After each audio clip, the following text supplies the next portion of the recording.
I'm Steve Yantis, and I'm a professor of psychological and brain sciences at Johns Hopkins University. In conducting this study, we were interested in understanding how people controlled attention to different sensory modalities, how people controlled attention to vision and audition, which is a kind of task that we're confronted with all the time. When I'm reading a book, I may be less aware of someone calling my name somewhere else in the room, or when I'm focusing on something visually, I may not hear someone coming up from behind me. We set up a situation where people were seeing and hearing continuous streams of information, sort of like what you would be confronted with in everyday life. In this experiment, people are looking at a computer screen to a continuous stream of letters that were changing quite rapidly one after another in the center of their visual field, and at the same time they were listening through headphones to a sequence of spoken letters, and at any given moment they were monitoring either the visual stream or the auditory stream. We put them in an MRI scanner, which is a device that allows us to measure brain activity over time, and we measured changes in their brain during the course of the task, and in particular looking at moments in time when they were shifting attention from one modality to the other. When they saw a digit, they pressed a button to indicate that they detected the digit, and then the identity of the digit told them what to do next.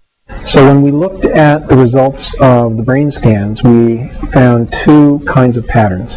The first pattern related to whether the person was attending to vision or audition. And we found that when the person was attending to vision, the visual parts of the brain in the occipital lobe were more active than when they were attending to audition. And at the same time, the parts of the brain that are responsible for audition in the temporal lobes were less active than when they were attending to audition. It's as if the participants were changing the volume on the visual input and the auditory input according to where they were supposed to direct attention. It was the first direct demonstration that changes in the attentive state of the observer shifting between vision and audition had immediate consequences for brain activity. The issue of shifting attention between vision and audition has some obvious practical implications. When you're driving in your car and talking on a cell phone, you are faced with a multitasking situation. You're sharing attention between vision and audition and doing the best you can. But there is some evidence that that kind of multitasking can lead to perceptual impairments.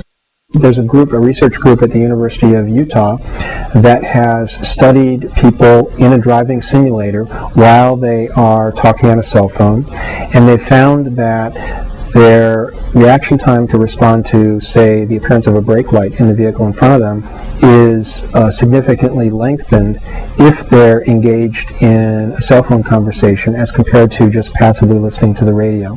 So our study provides a neurophysiological underpinning for that behavioral finding, suggesting that when you turn the volume down on the visual system so that you can pay attention to an auditory input, not only does that change your brain state, but it also reduces your sensitivity to visual events in the scene in front of you.